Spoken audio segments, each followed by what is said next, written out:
तो फ्रेंड्स अब स्टार्ट करते हैं गज़ेट बेस।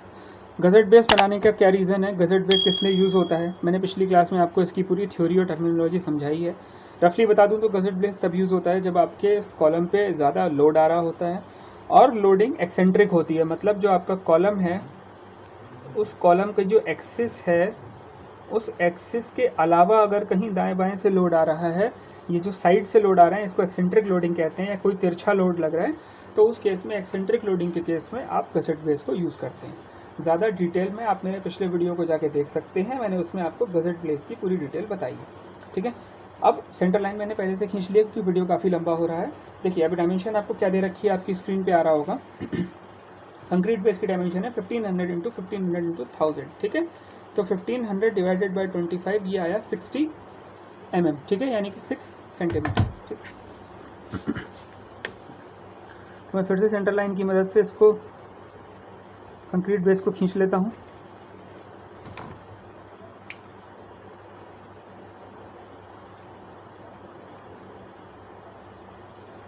कुछ इस तरीके से बनेगा, इधर 6। ठीक है,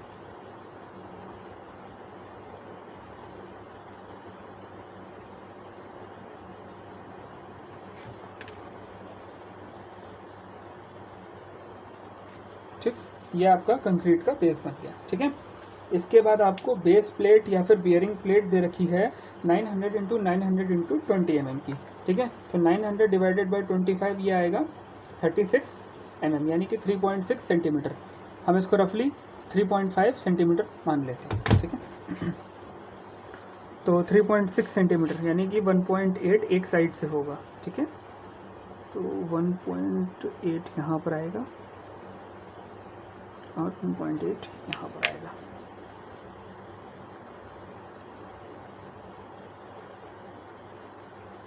सेंटर लाइन का यही फ़ायदा है, देखिए आपको एक बार डायमेंशन देनी है और उसके बाद आप उसके सहारे पूरा फिगर झट से बना सकते हैं।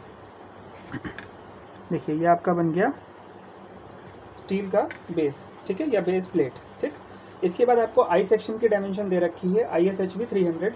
तो मैंने वैसे ही जैसे आपको पहले बताया था ISHB 300 आप अपनी स्टील टेबल में देख लेंगे, या जो भी आपको दे रखा हो 300, 200, 250 आप स्टील टेबल से उसकी सारी डायमेंशंस निकाल लेंगे। ठीक है, तो ISHB 300 आपको दे रखा है, तो आपको पता है कि उसकी जो वेब की थिकनेस है वो आपकी 300 mm ही रहेगी, या डेप्थ ऑफ जो बीम है वो 300 mm रहेगी। ठीक है, तो 300 डिवाइडेड बाई 25, 300 डिवाइडेड बाई 25 ये आएगा 12 mm। ठीक है,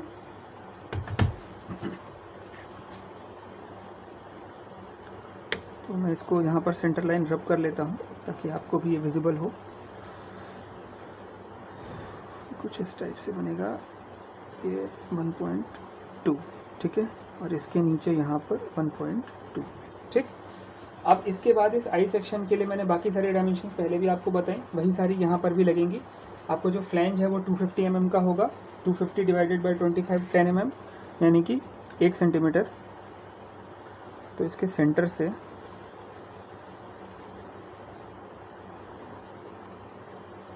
यहाँ पर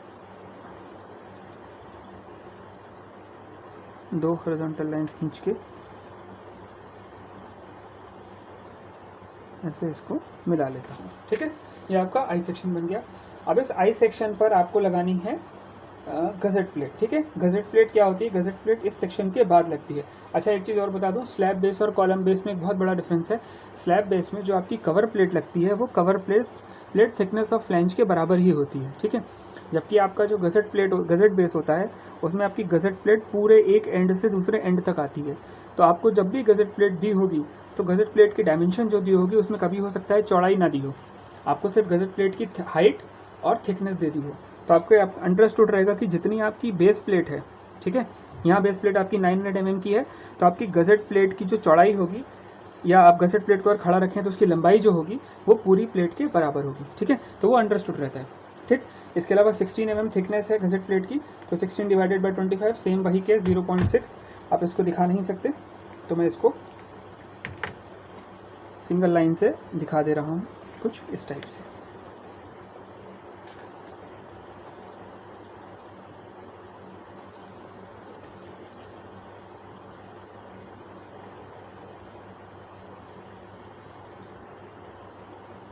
ठीक है। तो जो रेड वाली लाइन है ये आपकी गज़ेट प्लेट की थिकनेस है ऊपर से, ठीक है। इधर भी मैं बना देता हूँ।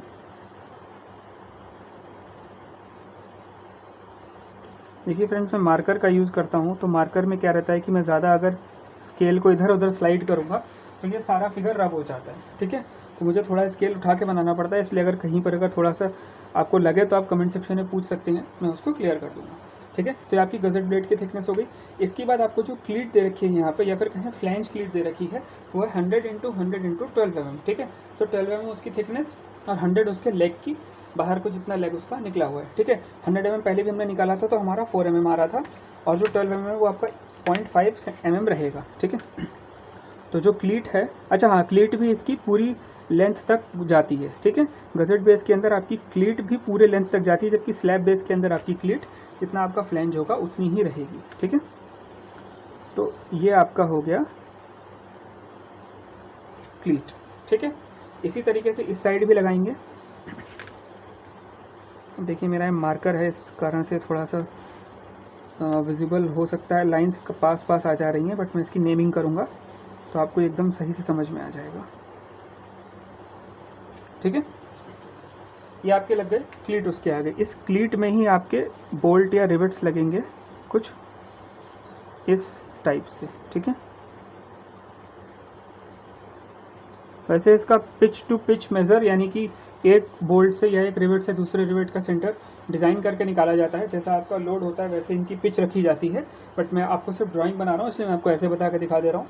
जो DSMS में आप डिज़ाइन करेंगे उसमें आपको इसकी पूरी पिच निकालनी पड़ेगी, ठीक है। तो ये बन गया। इसके बाद ये आपका प्लान पूरा हो गया, ठीक है। प्लान में आपको अब और कुछ नहीं बनाना, नहीं, वेब क्लीट और बनानी है। देखिए वेब क्लीट आपकी 100 × 100 × 12 की है, तो सेम चीज़ जो आपने फ्लैंज क्लीट में बनाई है उसी तरीके से करेंगे। 4 mm बाहर रहेगी यहाँ से ये,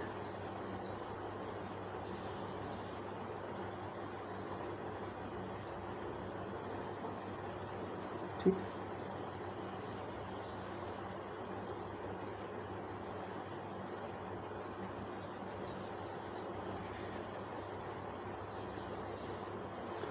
इसमें भी आपको इसी प्रकार से यहाँ पर रिवेट्स लगानी पड़ेगी, ठीक है, क्योंकि ये बेस प्लेट के अंदर रिवेट किया हुआ है, ठीक है। तो आपकी बन गई वेब क्लीट। मैं फिर से समझा दूँ, जो रेड वाला है 2 लाइनें, वो आपकी गज़ेट प्लेट की थिकनेस है। जो उस रेड के बाद पहली ब्लैक लाइन है वो आपका जो क्लीट एंगल है, क्लीट एंगल की जो थिकनेस है, मैंने पहले बताया था इस टाइप से जो थिकनेस होती है क्लीट की, ये वाली थिकनेस, तो ये वो थिकनेस है, ठीक है। और उसके बाद जो अगली ब्लैक लाइन है वो उसके लेग का एंड है, और जो लास्ट ब्लैक लाइन है वो आपके बेस प्लेट का एंड है, ठीक है। बाकी कॉलम बेस और गज़ेट बेस का डिफरेंस ध्यान रखिएगा कि कॉलम बेस के अंदर जो आपका क्लीट एंगल और जो आपकी प्लेट होगी, उसको हम कवर प्लेट वहाँ पर बोलते हैं, वो आपके फ्लैंज के बराबर होगी, यहाँ पर पूरे एज टू एज तक फैली रहेगी, ठीक है। तो ये आपका प्लान बन गया, ठीक। अब प्लान के बाद इसका फ्रंट एलिवेशन बना लेते हैं।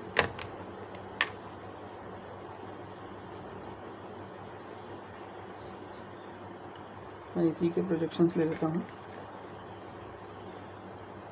ड्राइंग के बेसिक्स का यूज़ करिए हमेशा, जो आपकी हमेशा ड्राइंग स्पीडली बनेगी और एक्यूरेट बनेगी।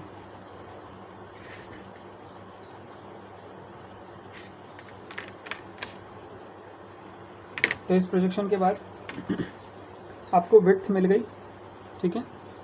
विड्थ आपकी वही रहेगी जो आपके ऊपर वाले सेक्शन की थी, क्योंकि आपने प्रोजेक्शन ले लिया, ठीक है। आपको हाइट दे रखी है 1000 mm, ठीक। तो 1000 mm के लिए आप क्या करोगे, 1000 डिवाइडेड बाय 25 या आपका 40 mm, ठीक है, यानी कि 4 सेंटीमीटर। तो 4 सेंटीमीटर ऊपर मैं उठा ले रहा हूँ यहाँ पर, ठीक है।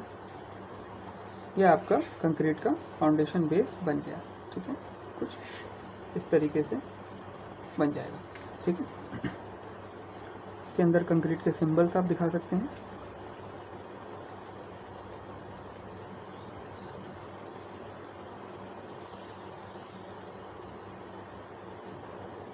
ठीक है, ये आपका बेस बन गया।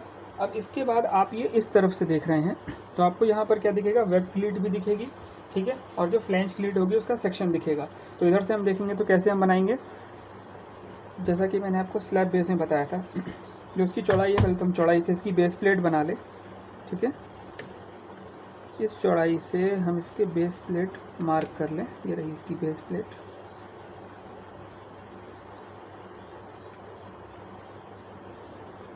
ये थोड़ा बहुत रब हो जा रहा है मेरे स्केल लगने से, तो आपको अगर कोई प्रॉब्लम हो तो आप मुझसे कमेंट सेक्शन में पूछ लें। ये आपकी बेस प्लेट बन गई, ठीक है। अब इस बेस प्लेट के बाद आपको बनाना है एंगल सेक्शन, ठीक है। एंगल सेक्शन आप इसके सीधे प्रोजेक्शन से भी ले सकते हैं, ये और दूसरा ये, ठीक है। ये आपका बन गया। इसके बाद आप जैसे अभी आपने स्लैब बेस में बनाया था, प्रोसेस अब वही है, कुछ खास चेंज नहीं है इसमें, क्योंकि आप इधर से देखेंगे तो आपको जो इसका गज़ेट प्लेट है और जो इसका क्लीट है वो सेम वैसे ही दिखेगा जैसे आपको उसमें दिख रहा था, क्योंकि आप फ्रंट से देख रहे हैं। जब इधर से देखेंगे तब थोड़े से चेंजेस आएंगे, ठीक है। तो अब इसमें आपको क्या करना है, जो आपका गज़ेट प्लेट है, इधर मैं गज़ेट प्लेट रेड से दिखा देता हूँ। गज़ेट प्लेट की हाइट आपको दे रखी है शायद, हाँ, गज़ेट प्लेट की हाइट आपको दे रखी है 300 mm, ठीक है। गज़ेट प्लेट इधर से कितनी ऊपर तक लगी है, ठीक। तो 300 डिवाइडेड बाई 25 ये आ रहा है 12 mm, ठीक है। तो 12 mm जो थिक हाइट है गज़ेट प्लेट की, वो हम यहाँ से ले लेंगे कुछ ये, और इधर थिकनेस में इसलिए आपको नहीं दिखा रहा हूँ कि देखिए थिकनेस 1 mm से कम ही रहेगी, तो फिर वही चीज़ है, पहले जैसे ही बनेगा ये भी। इसके बाद जो आपको लेग दिया है वो 100x100 का दिया है, ठीक है। जो 100x100 जो आपको क्लीट दिया है, ठीक। तो क्लीट जो आप लगाएंगे उस क्लीट को आप 4 mm ऊपर, यहाँ 4 mm यहाँ, इस टाइप से एल शेप का बना के दिखा देंगे, ठीक है।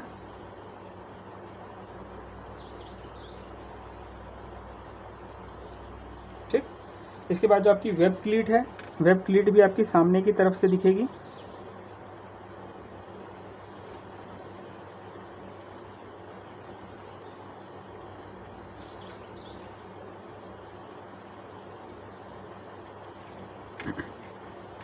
और इसमें यहाँ पर एक लाइन और बनेगी जो आपको थिकनेस ऑफ वेब क्लीट बताएगा, ठीक है। ये वाला वेब नीचे की तरफ, ये क्लीट्स यहाँ से जुड़ी रहेंगी, ठीक है। इसके बाद अब इसमें क्या बचा, और इसमें कुछ नहीं बचा। अब हम स्टार्ट करते हैं अगला पार्ट, ठीक है, यानी कि इसका साइड एलिवेशन, ठीक। साइड एलिवेशन कैसे बनेगा, इसका हम यहीं से प्रोजेक्शन ले लेते हैं। तो इसकी चौड़ाई कितनी थी, इसकी चौड़ाई थी 6 सेंटीमीटर, ठीक है।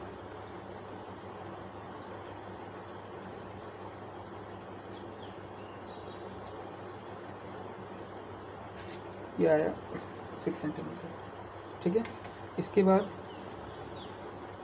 4 सेंटीमीटर में इसकी हाइट ले रहा हूँ जैसे पहले था, ठीक है। इसके बाद आप बेस प्लेट लगाएंगे, बेस प्लेट भी आपकी सेम वैसे ही रहेगी जैसे अभी तक आपने बनाई।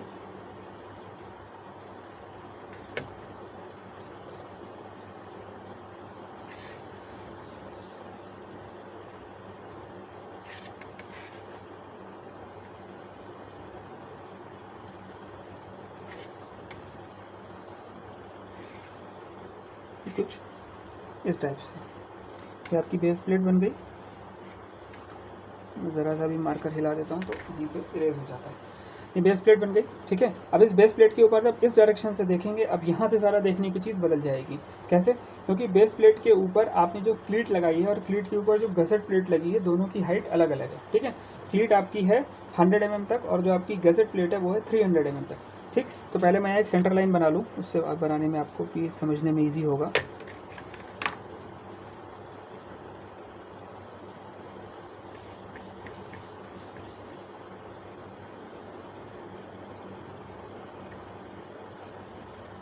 ये सेंटर लाइन मैंने बना ली, ठीक है। अब इस सेंटर लाइन पर आप देखिए जो आपकी हाइट है गज़ेट प्लेट की वो है 300 mm तक, ठीक है। 300 डिवाइडेड बाई 25 हम पहले ही निकाल चुके हैं 12 mm, ठीक है। तो ये 12 mm की हाइट तक मैं यहाँ मार्क कर देता हूँ ताकि आपको अलग से सेंटर ना लेना पड़े। कुछ यहाँ तक आएगा, ठीक है। अब इसके बाद जो आपकी क्लीट है, क्लीट आपकी 4 mm की हाइट है, क्योंकि 100 mm का एक लेग है और 100 डिवाइडेड बाई 25 ये 4 mm का लेग आएगा, ठीक है। तो जो लेग होगा इसका 4 mm की हाइट तक होगा यहाँ पर, ठीक है। तो ये कुछ इस तरीके से बनेगा।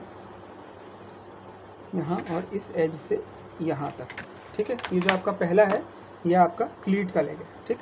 इसके बाद जो ऊपर है ये आपकी गज़ेट प्लेट है, ठीक है।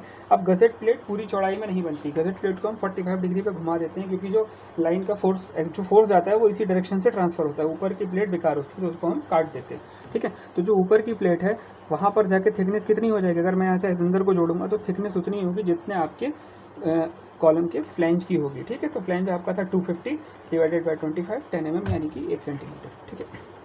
तो मैं इसके ठीक ऊपर 1 सेंटीमीटर का, जहाँ पर मैंने 300 mm का पॉइंट लिया था ये वाला, उसी के पास में 1 सेंटीमीटर का ऐसे कॉलम खींच लेता हूँ, ठीक है। इसके बाद जो इसकी डायमेंशन है उसको हम इस कॉर्नर से इस कॉर्नर तक मिला देंगे, ये इस टाइप से और ये इस टाइप से, ठीक है। ये आपकी गज़ेट प्लेट। अब जो हाइट आप ले रहे हैं, कभी भी क्लीट की हाइट और गज़ेट प्लेट की हाइट दोनों को जोड़ के मत लीजिएगा। गज़ेट हमेशा क्लीट से ऊपर होगी और गज़ेट की हाइट में ही क्लीट एडजस्ट होगी। मतलब जैसे अगर गज़ेट प्लेट 300 mm की है तो आपका 100 mm जो क्लीट का है वो उसी में इंक्लूडेड होगा, कभी भी उसको अलग से मत लीजिएगा, ठीक है। इसके बाद हम यहाँ पर कॉलम बनाएंगे।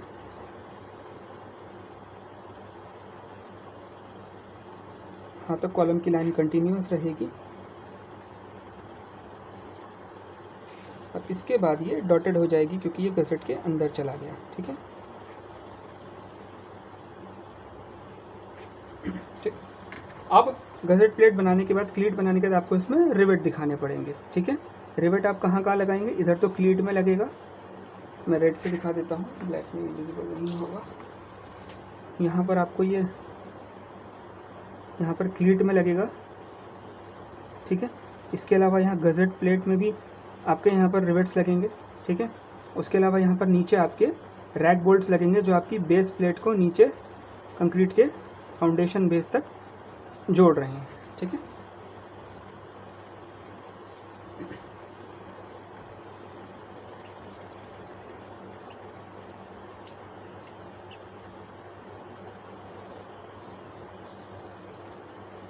ठीक, ये आपका कंक्रीट का बेस हो गया, ठीक है। इसके बाद मैं इसकी नेमिंग कर दूं, तो ये पहले तो इसको फिक्स करके ख़त्म कर दूँ, ठीक है। अब ये जो थिकनेस है यहाँ पर आपने वेब की फ्लैंज की चौड़ाई ली है, यहाँ पर आपने जो उसका यहाँ जो फ्लैंज की चौड़ाई ली, हाँ यहाँ पर आपने डेप्थ ऑफ सेक्शन या फिर जो उसका जो वेब और फ्लैंज की टोटल डेप्थ है उसकी चौड़ाई यहाँ पर ली है, ठीक है। अब इसके बाद अगर हम इसको नेमिंग करें तो देखिए, हाँ इसमें रैक बोल्ट्स रह गए, रैक बोल्ट्स आपके इस जगह पर लगेंगे। ये आपकी बेस प्लेट है, इस जगह पर बेस प्लेट को कंक्रीट सेक्शन से जोड़ने के लिए रैक बोल्ट्स लगाए जाते हैं। ये रहे, ये नीचे की तरफ, ठीक है। यहाँ पर आपके रैक बोल्ट्स लग गए, इधर भी आपके रैक बोल्ट्स लगेंगे तो इस बेस प्लेट में ही, बट मेरे मार्कर से बनाने की वजह से जगह नहीं बची है। जैसे मैंने स्लैब बेस में बताया था उसी तरीके से यहाँ चारों कॉर्नर पे बेस प्लेट के आपको रैक बोल्ट्स लगाने हैं, ठीक है। मैं इसकी नेमिंग कर दूँ तो ऊपर से स्टार्ट करते हैं।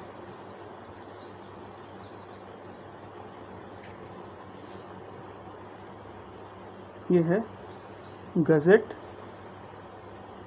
प्लेट, ठीक है, अंदर रेड वाला। उसके बाद ये है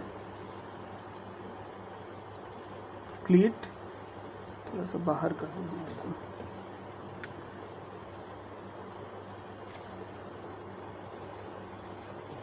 क्लीट एंगल, ठीक है।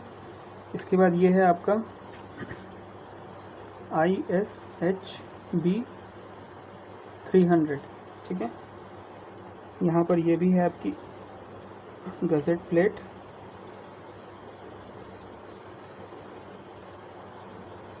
ठीक। जो आपका कंक्रीट का फाउंडेशन है उसकी डायमेंशन दी है 1500 इंटू 1500, इसका मतलब ये है 1500 यहाँ से यहाँ तक 1500 mm, ठीक है। जो इसकी हाइट है वो है 1000 mm,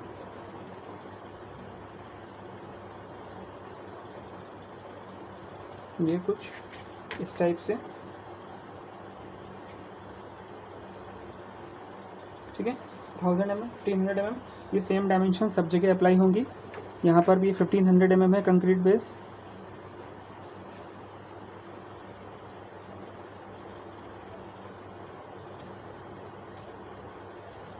ठीक है,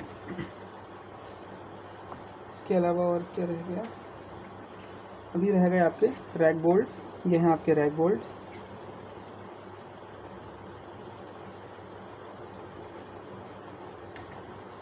रैक बोल्ट्स की डायमेंशन आपकी 20 mm है,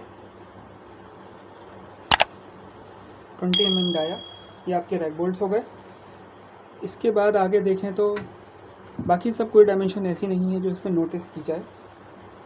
thickness of web, thickness of flange, ये सब नहीं लिखा जाता। Web plate, width of web plate, dimension. हाँ, बेस प्लेट, बेस प्लेट की डायमेंशन आपकी रह गई। ये आपकी बेस प्लेट है 900, ये इंटू 900 इसकी हाइट भी है। ठीक है, ये भी इसका 900 है, 900। ठीक है, मैं फ्रेंड्स मार्कर से लिख रहा हूँ तो उसके लिए थोड़ा सॉरी कि इतना यहाँ पर मैं हाथ मूव नहीं कर सकता, मेरे हाथ लगते ही सब रब हो जा रहा है। तो 900 इंटू 900 ये आपकी बेस प्लेट हो गई। ठीक है, थिकनेस जो 20 mm है इसकी बेस प्लेट की, वो आपको यहाँ पर दिखेगी इस जगह पर, ये 20 mm ये थिकनेस ऑफ बेस प्लेट हो गई। ठीक, इसके अलावा गजेट प्लेट की थिकनेस आपको इसके आगे आपको लिख देंगे। गजेट प्लेट की जितनी भी थिकनेस थी, यहाँ पर 16 mm थी, तो ये 16 mm गजेट प्लेट की थिकनेस हो गई। बाकी क्लीट एंगल, वेब एंगल या फिर ये वेब क्लीट, इन सब की डायमेंशंस आप जब अपनी एग्जामिनेशन शीट में लिखें तो आप इन सबको साथ में ज़रूर लिख दें। ठीक है, तो डायमेंशनिंग और नेमिंग मैंने कंप्लीट कर दी। अगर इसमें कुछ रह गया हो या कुछ समझ में ना आ रहा हो तो आप मुझे कमेंट सेक्शन में पूछ सकते हैं। इसके अलावा मैं फिर से आपको याद दिला दूँ कि ये आपका प्रॉपर ड्राइंग नहीं है, ये डिज़ाइनिंग का सब्जेक्ट है। ठीक है, तो इसमें डिज़ाइन भी आपको साथ में करना पड़ेगा। मैंने आपको एक क्वेश्चन की मदद से कुछ डायमेंशंस लेके बनाने का तरीका सिखा दिया। इसके अलावा सचिन सर आपकी DSMS की क्लास ले रहे हैं, design of steel and masonry structure, तो उनसे आप डिज़ाइनिंग का प्रॉपर प्रोसेस सीख के उसके बाद जो भी आपका डिज़ाइन के बाद डिज़ाइन का स्पेसिफिकेशंस आएंगी उससे आपकी ये ड्राइंग बनेगी। ठीक है, तो इसके अलावा आप मेरे चैनल पे आपको मैकेनिकल और इलेक्ट्रिकल इंजीनियरिंग क्लासेज मिलेंगी। सो प्लीज़ अपने फ्रेंड्स को शेयर करें और कोई भी क्वेरी हो तो आप कमेंट सेक्शन में पूछें। Thank you.